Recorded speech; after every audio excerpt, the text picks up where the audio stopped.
ಮಹಾಗಣಪತಿ ಕೃಷಿ ಕನ್ನಡ ಯೂಟ್ಯೂಬ್ ಚಾನಲ್ದಲ್ಲಿ ಎಲ್ಲ ರೈತ ಬಾಂಧವರಿಗೆ ಸ್ವಾಗತ ಸುಸ್ವಾಗತ.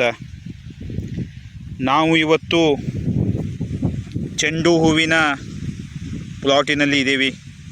ತಾವು ನೋಡ್ಬೋದು ಈ ತರಹ ಪ್ಲಾಟು ಬಂದಿದೆ. 6 ದಿನ ಕಂಪ್ಲೀಟ್ ಆಗಿದೆ. ತಾವು ನೋಡಬಹುದು ಈ ತರಹ ಪ್ಲಾಟು ಬಂದಿದೆ. ಚೆಂಡು ಹೂವಿನ ಕೃಷಿಯಲ್ಲಿ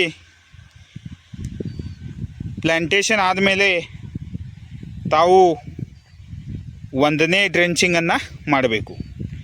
ಚೆಂಡು ಹೂವಿನ ಪ್ಲ್ಯಾಂಟೇಷನ್ ಆದ 3ನೇ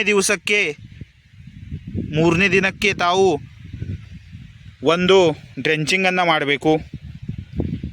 ಆ ಡ್ರೆಂಚಿಂಗ್ದಲ್ಲಿ ತಾವು ಹ್ಯೂಮಿಕ್ ಆ್ಯಸಿಡ್ ಬೇರುಗಳ ಗ್ರೋತ್ಗಾಗಿ, ಬೇರುಗಳ ಬೆಳವಣಿಗೆಗಾಗಿ ತಾವು ಹ್ಯೂಮಿಕ್ ಆ್ಯಸಿಡನ್ನು ಯೂಸ್ ಮಾಡಬೇಕು. ಹಾಗೂ ಅದರ ಜೊತೆಗೆ ತಾವು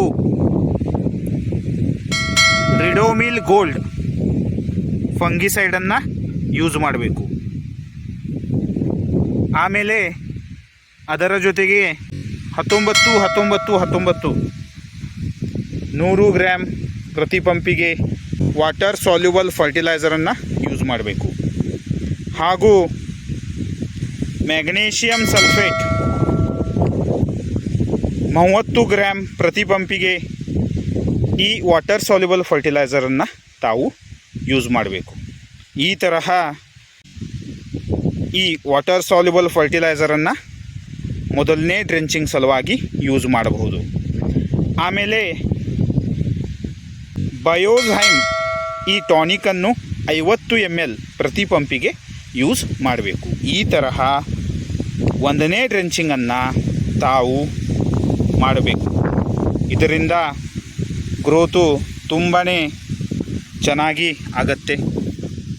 ತಾವು ನೋಡ್ಬೋದು ಈ ತರಹ ಚೆಂಡು ಹೂವಿನಲ್ಲಿ ಗ್ರೋತು ಆಗಿದೆ. 1ನೇ ಡ್ರೆಂಚಿಂಗ್ ತುಂಬಾ ಇಂಪಾರ್ಟೆಂಟು.